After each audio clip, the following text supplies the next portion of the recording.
Hey there, it's Jordan Mercier with PTBOToday.ca, and I'm pleased to be joined by a very familiar face. It is former mayor, former city councilor, Diane Therrien. And first and foremost, I got to tell you, how could you approve a 7% budget? What is going on here? This is outrageous. Can you imagine? I know. Oh. That was funny. I was watching those debates and I was texting some of the counselors being like, I remember when we had like a 2-hour debate over 2.47, 2.49, Yeah. And then I was like, and now y'all are going for like a 7 or 8%. And it makes you feel good that they get down to 7 because they're at like 10, but then Yeah. you like shake Yeah. your head. You're like, oh, okay. Like, Yeah. Not great. Yeah, it was interesting. I mean, there's a lot of the, a lot of demand. The city has a lot of projects and they need money, but they, it's good. That's a high tax increase, especially when we've seen people having to renew mortgages and interest rates going through the roof. Yeah. So it's going to be a tough time for people, but yeah, that's not my problem anymore. But do you follow along? I still follow along. Like, I check in to see what's on the agenda. Yeah. I occasionally stream.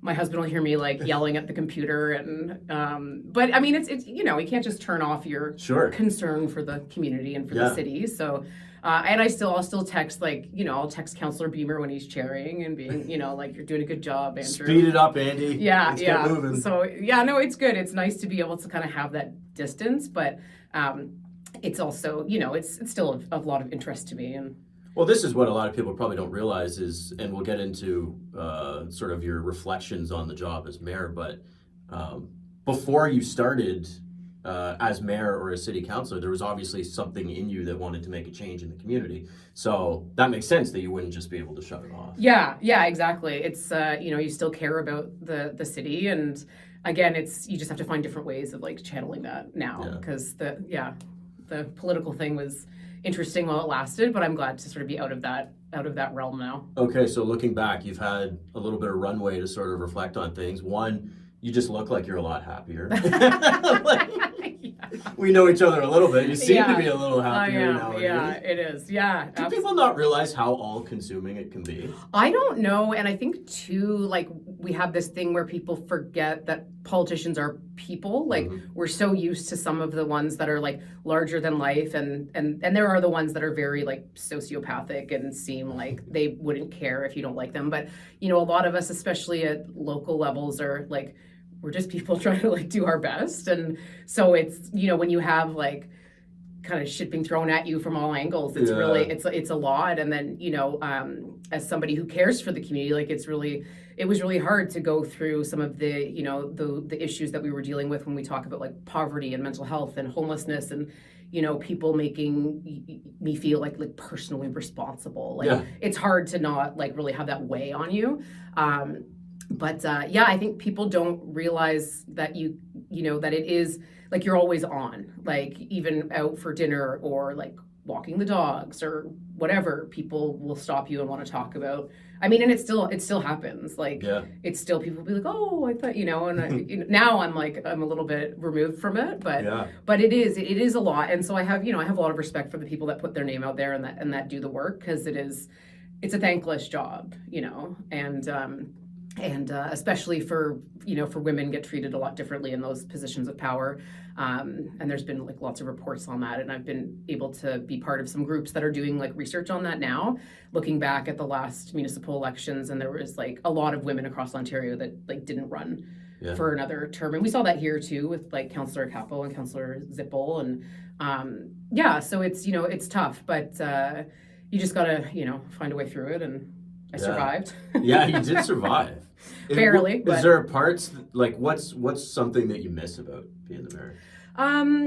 Yeah, that's I miss like a lot of the people at City Hall. There's some really good people, and one of my favorite things was always when we had like school groups in, because I was always like trying to like do things for the next generation. So we'd have like, whether it was elementary or high school or like university, college groups come through. Like that was one of the things that kept me going, was like these younger people, because like I was young when I started, but I'm not that young anymore. And but they like to have these little like 10 to 15-year-olds be like, oh, well, the city's responsible for like arenas and libraries, and they were like all hyped up about it. Like that was really cool. to try to get those people, and they had, those kids had a better understanding of municipal government than a lot of adults. Yeah. I would say. I'm sure certain people take calls, I mean, at any of the offices, and they probably have to redirect people all the time. Be like, it has nothing to do with this, but okay, cool. Well, that's the thing too. And they probably don't care. They're just like, I just want an answer right now. Exactly. There's a lot of times where people will be calling about like, and you're like, that's the municipal government, like literally has zero jurisdiction over that, but that's just part of the job is like customer service. So yeah. What's I mean, you just sort of outlined it. Was it the fact that you had to be always on? Was that like the worst part of the whole thing? No, I mean, that was certainly draining, but I mean, for me, the part that I didn't like was like really like the politics. Yeah. Like the horse trading, the thing that makes I'll do this if you do this and then you do that. And like the shady like the backstabbing and the like all that kind of stuff, which I know, like the best politicians I'm sure are great at that. Yeah. Yeah, no doubt. But I'm just like, well, we should be doing things like that are in the best interest of the community. Like whether or not you like me or whether or not you agree with me on whatever, we should be able to agree. But unfortunately, it wasn't always, the case. And so that was really frustrating. And I never, I was never that good at trying to compromise my like values or integrity for, a quick win or whatever. To me, I'm just like, no, this is the right thing to do. Yeah. And I'm sure that some of the other counselors thought that too, but there is, there's always like interpersonal dynamics and that kind of stuff too, which play into it. Yeah. So, that for me was the part that was the hardest, because I was like, this is what people hate about politics, is all that shady stuff and all the like, well, back here we'll do this, and or people saying like, yeah, you've got my support, and then out in the room they flip their vote without telling me, and then you're just like, it really is like a game of Survivor. Well, and that's that's the thing too, that there's some people that I met over the years in that political arena, whether in the city or like in other municipalities or provincially, whatever, who see it more as like a game. Where it's like about the numbers and it's about this, and for me it was always about trying to improve the lives of the people, like human beings that are in our community. It's, that aren't, but some people see it more as like they're just pawns in the game of chess. And so because I don't understand that worldview, it's hard for me to sometimes work with people that have that world. It's just like we just have opposing, like ways of coming at it. Because to me it was never a game. It was a job and a calling, which sounds super cheesy, but it was a way to try to make a positive impact. But again, I'm sure like most people think they're, everybody thinks that they're right, and I'm guilty of that too. And, sure. But it's interesting to look back, because I really did, like when I was out of it finally, I sort of like blacked it out for a while. Like I'm still, I don't want to think about it. I'm still like processing some of it. I'm like, oh yeah, that, like, kind of shut it out. What was do you have like a most proud accomplishment of your time as mayor? Yeah, that's a good question. I mean, it was such an interesting time because it's pretty wild. There's a lot going on. There was so much going on, and it was, a lot out of your control. A lot. And so we, you kind of got elected, with this like plan of what I want to do and what we're hoping to work on, and then COVID comes along and throws a whole wrench in it, and then there's all these other things that kind of pop up. Like in politics, often you have to be like really reactive. Sure. But we worked really hard on getting the official plan through, which was a big deal. And again, it's not like a cool or sexy thing for most people, and in the city they're like, okay, whatever. But it is actually a yawn. It is a bit of a yawn, and I get that. But it is important to have goals. A very pivotal document that sort of outlines how we want to build a community for the next like 20 to 50 years, which is, again, a lot of politicians just see it in like election cycles, like 4-year increments. But for me, like, I always knew I didn't want to, like, I was only ever going to do 2 terms, and it turned out I only did 1.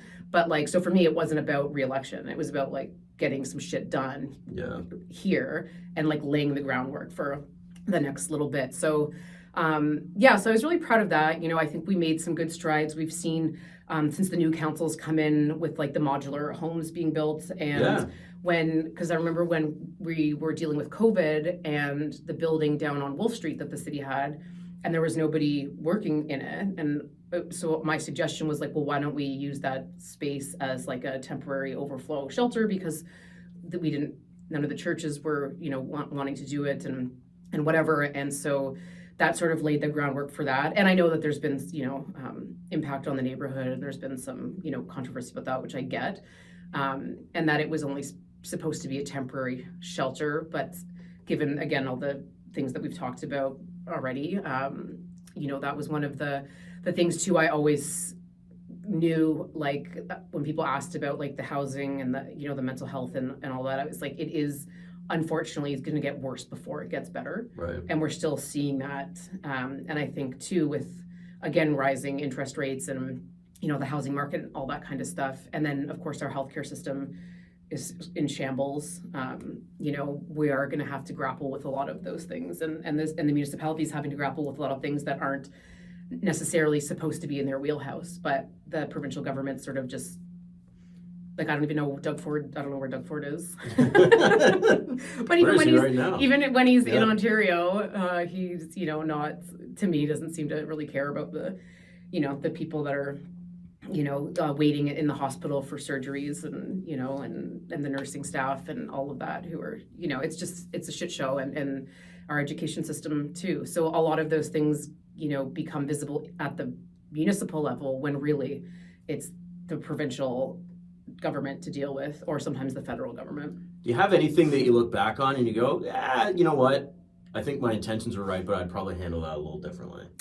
Oh, sure. Like there's lots of things that I was like, when you have that sort of second thought, able time to be away from it, I think there's, certainly there's a lot of stuff that I would have done differently, because I know that one of my my like character defects is that I can be very like stubborn and like nope, this is the right way, let's do this, and so I think I mean there's a few things. I think there's a few appointments probably that I would have done a little bit differently, and sort of made more clear some of the objectives at the start of the term around, because again, part of the reason we had the council that I was on had so many like endless debates about budget or tax increases and the budget, was because we weren't really coming at it from like a common front and understanding.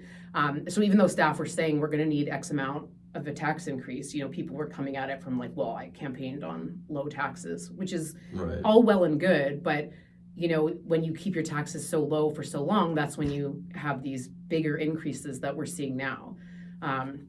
So I don't know if that makes sense, but I think just a lot of like the managing relationships could have been done a little bit better. And it's funny because when you talk about making appointments, and you earlier addressed some of like the interpersonal situations.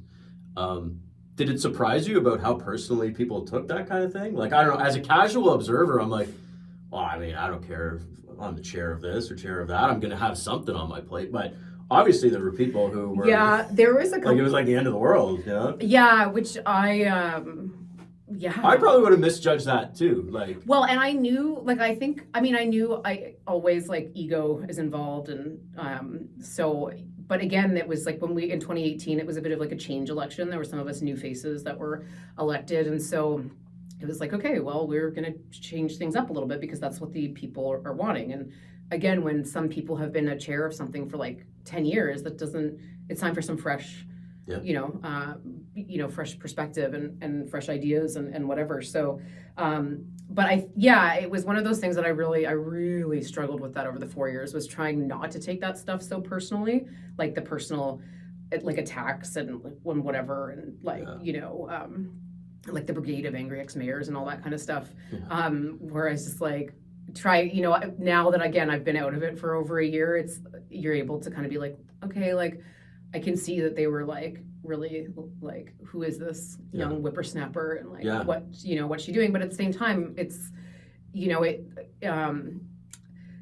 can't control the way other people react to what you do. So again, hindsight is 20/20, right? Sure. So it is, I thought at the time, tried to like manage those things as like delicately as possible. And like, well, if you're not getting this, like, you're still getting this, which is like also very important. Yeah. But again, some, people react differently. And that's, I think, was one of the hardest things, was like, why can't these people just understand that, like, we're all supposed to be in this together, but again, like the way that I took things personally, I'm sure that they took things personally. So it's just human nature, right? But so what does life look like for you now? I mean, you're back on X, formerly Twitter. Yeah. You got off it for a while, which was probably healthy. Yeah, it was. And now you're back. And now I'm back, but I don't have it on my phone or anything, and so it's like there'll be days that I don't. Like I looked at it this morning because I was like, oh, I need to make sure Jordan is like we're still on for 10 o'clock. But life is good. I've been working for QPE National, the Canadian Union of Public Employees, as a senior research officer on municipal issues. So that's really interesting to be able to look at a lot of these things from the national level and learn about what's happening in other provinces, because there are some of the issues that we see in Peterborough, like these are happening in every community across Canada. And so every community across Canada is like struggling with how to find the money to pay for all the services that they have to provide and the capital projects that they have to build, and the way that we have the property tax structure that we have currently isn't providing that money, and the transfers from senior levels of government aren't keeping up either. So I've been able to attend like several different like events and things that are looking at like how do we properly finance municipalities in Canada. So it's really interesting. And I got married last December. And so that's awesome. And so life is just like it's good. I've been able to have like a work-life balance, which I forgot what that was like truly. I was like, what am I like? Because it took me months to like get over the, feeling like anxious all the time and like I should be doing this, I need to be doing this, and to be like, no, it's the weekend, and like you're, you have a job now where you're allowed to have a weekend, and I have a very supportive boss at my job now who's like, take care of yourself, take time for yourself, and I'm like, I don't understand this like supportive environment. So, but it's been really good. I get to do some cool projects and work with like people that I met through my previous job. Like on the file that I work on, we always put on QP always does a big panel at the Federation of Canadian Municipalities conference. So like I know all those people from being a mayor, so it's kind of cool to be able to interact with people. But in this new role where I'm not the one that really anybody's there to listen to or cares to listen to, but I get to do it all in the background, which is really nice. Yeah. Awesome stuff. Well, thank you so much for coming in and being on the very first edition of Peterborough Conversations. I think that's the working title. You didn't tell me this was... he didn't tell me it was going to be on camera, and he didn't tell me it was the first episode. Yeah. So it's just like being mayor still. They just throw stuff at you. It's like the pilot of The Sopranos. There you go. Who knows? Perfect. Yeah. Diane, thank you so much. That's great to be here.